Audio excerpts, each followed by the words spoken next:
In this video, I want to talk about adhesives for bookbinding. I opened a Pandora's box by asking you to submit your adhesives questions before making the video.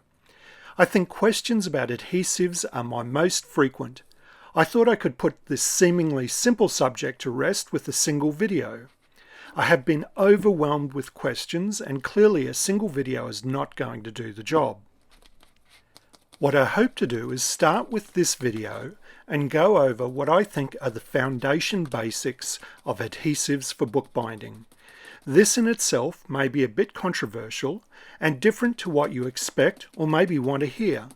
The thing to remember, and I hope I've conveyed this in the past, is that I am presenting from a very specific cultural background.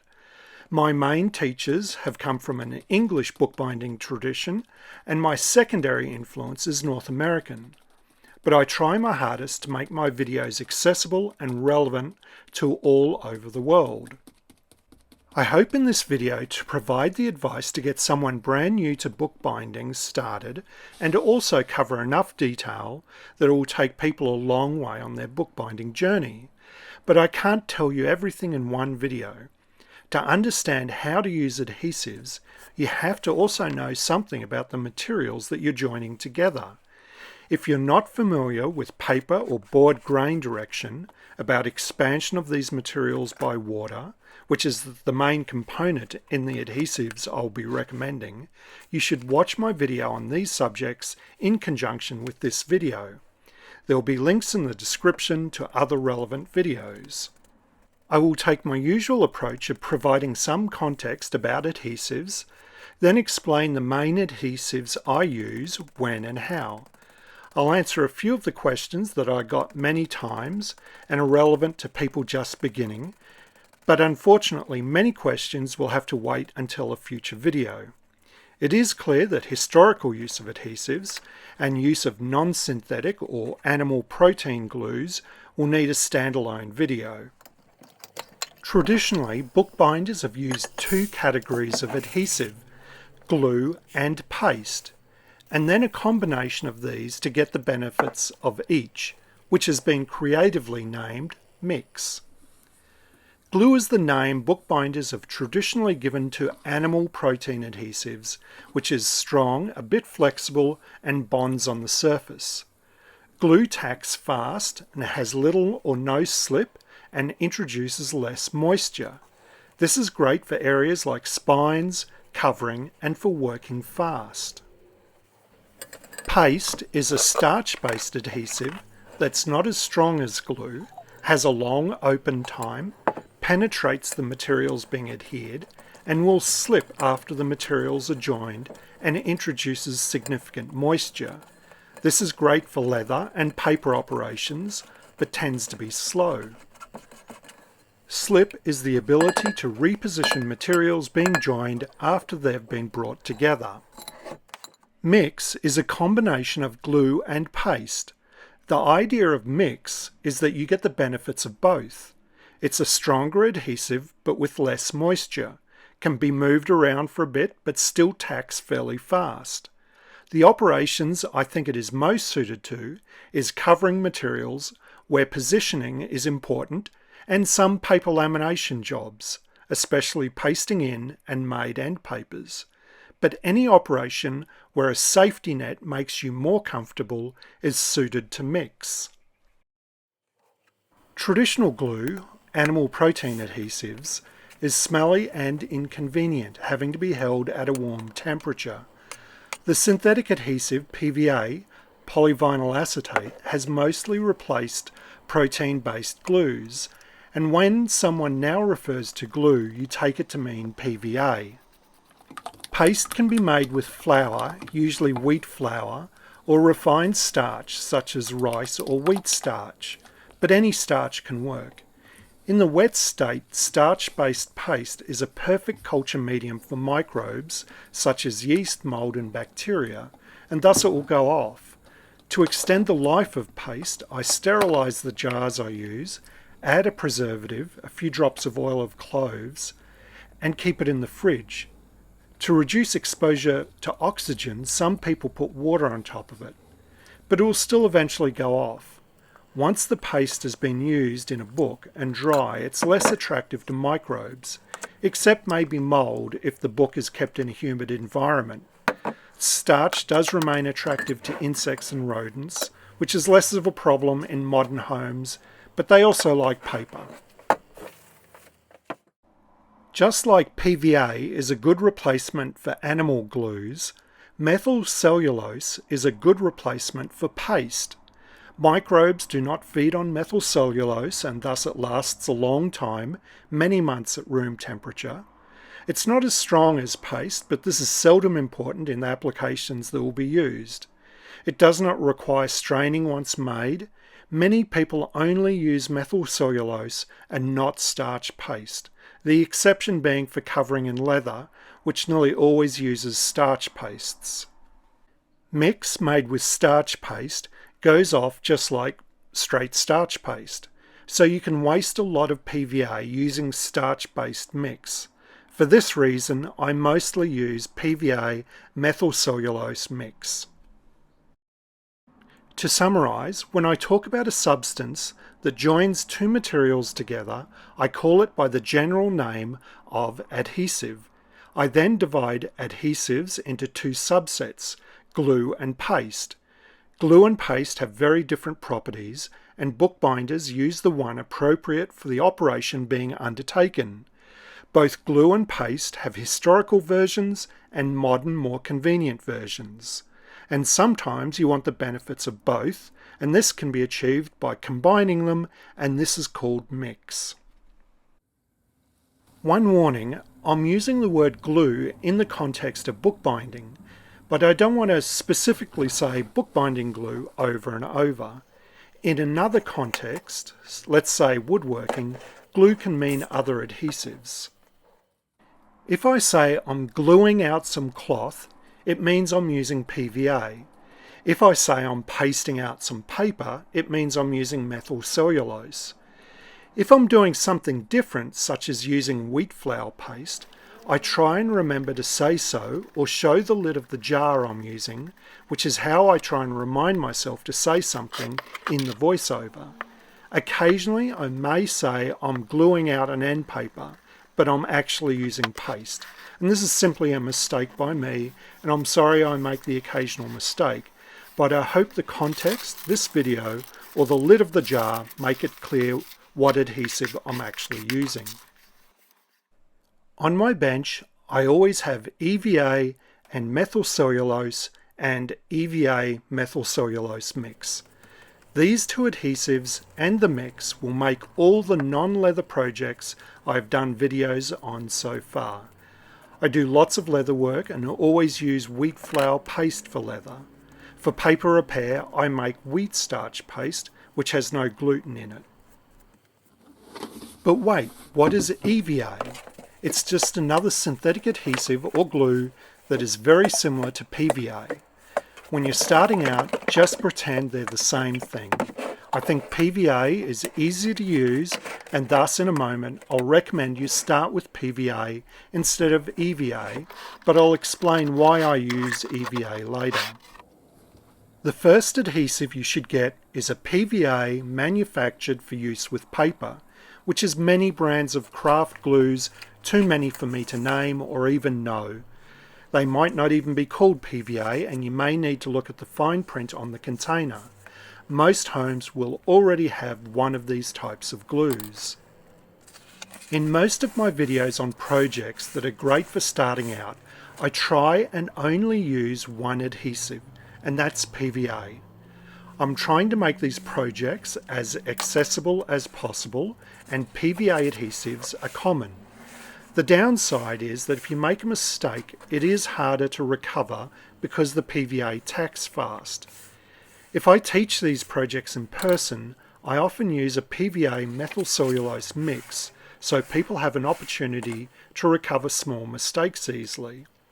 But methyl cellulose is not common, and having methyl cellulose should not stop you from starting bookbinding.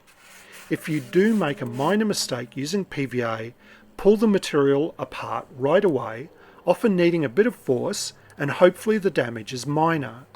Some PVAs will slip a bit, so you can try and push on it to reposition it.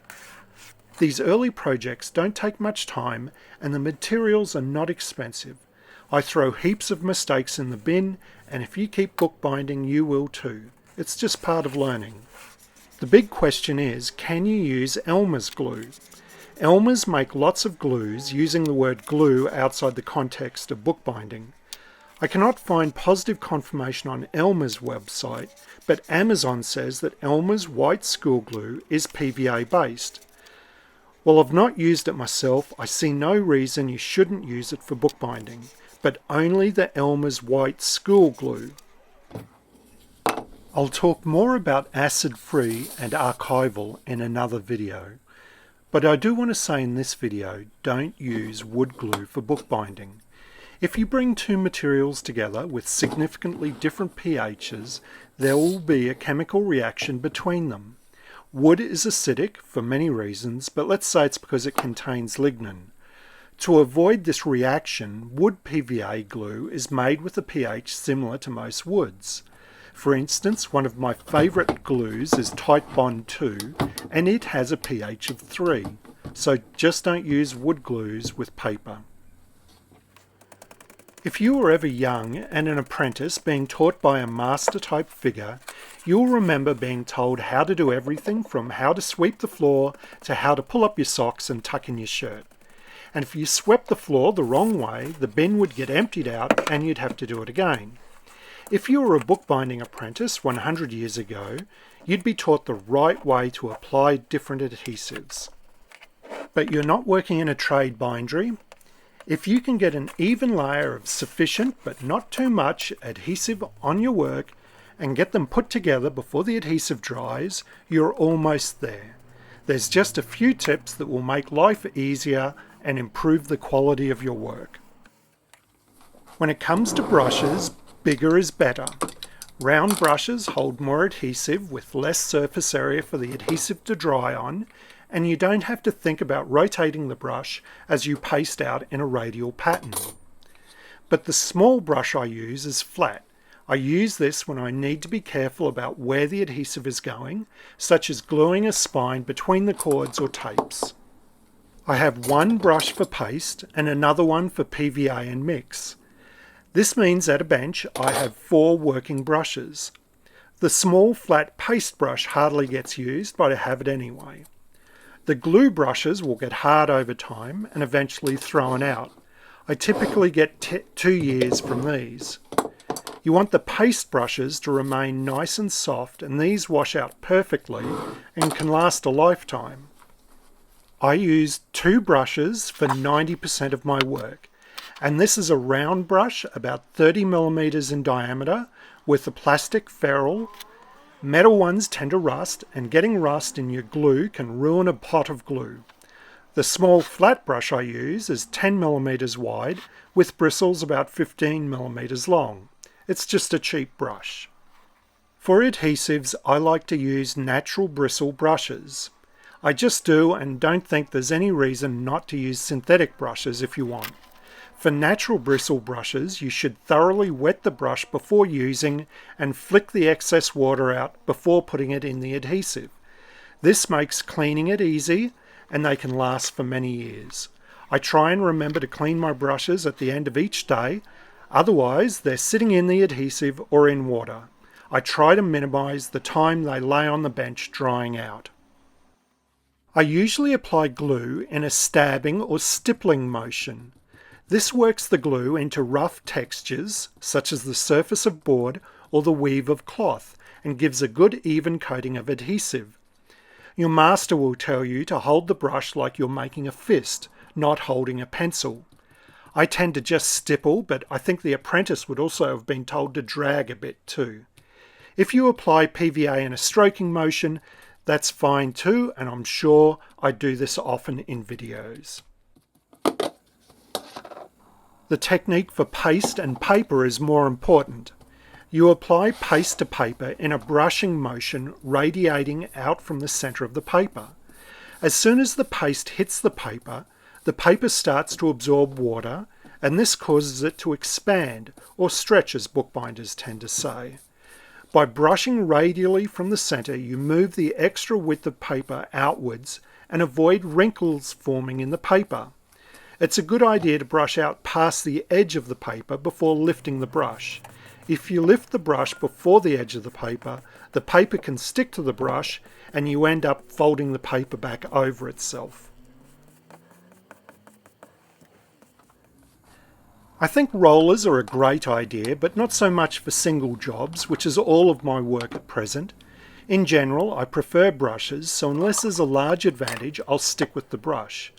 I have used small rollers in the past, such as when I was binding volumes of newsletters. If I took on a job something like 4 copies of a family history or 4 slipcases, I would use a roller for sure, and I've got them ready to go in the bindery. I don't use them as well as someone like Sage Reynolds because I don't use them much. So check out his videos if you want to use a roller to apply glue.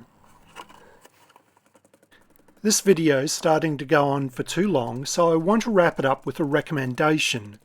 In the next video, I'll talk about pastes for leather binding and paper repair and answer more questions. My recommendation is that you get 1 glue and 1 paste, and the glue is PVA and paste is methyl cellulose. The most versatile and easy to use adhesive that meets most concerns about ease of use, flexibility, longevity and adverse effects on paper is a high quality PVA made for use with paper. But straight PVA can be hard to use with paper. That's why you should also have the methyl cellulose to either use straight or in mix. There are many different types of methyl cellulose, so again get one designed for use as a paper adhesive. The safest thing to do is to get the PVA and methyl cellulose from one of the bookbinding suppliers that offer great support to the hand bookbinder. For £20 or $40, you get 1 or 2 years worth of PVA and probably more than 5 years worth of methyl cellulose. It's one of the cheapest parts of bookbinding, so why skimp on it? As always, I really appreciate you hitting the like button. If you're able and want to, you can support the making of more videos like this through Patreon or with a one-off contribution, and the details are in the description below. To find videos I've made on specific topics or other projects, the best place to go is the Daz Bookbinding Video Guide. It's the index to the channel. If you want to be notified of my future videos, please hit the subscribe button and select the notification bell. Until next time, cheerio!